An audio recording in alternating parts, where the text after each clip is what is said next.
রাসূল সাল্লাল্লাহু আলাইহি সাল্লাম কসম দিয়ে একটি দোয়ার কথা বলেছেন, যে দোয়া পাঠ করার পর আল্লাহর কাছে যা চাওয়া হবে আল্লাহ তাআলা তাই কবুল করবেন।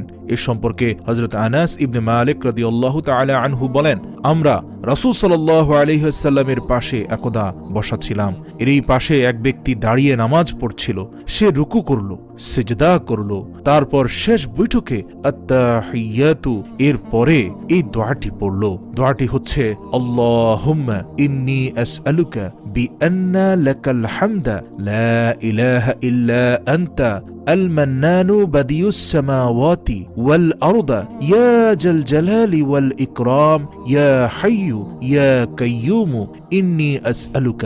অর্থ, হে আল্লাহ, নিশ্চয়ই আমি তোমার কাছে চাই, কারণ তোমার জন্যই সকল প্রশংসা, তোমাকে ছাড়া কোনো উপাস্য নেই, তুমি সর্বাধিক দাতা, হে আকাশ জমিনের সৃষ্টিকর্তা, হে মহিমা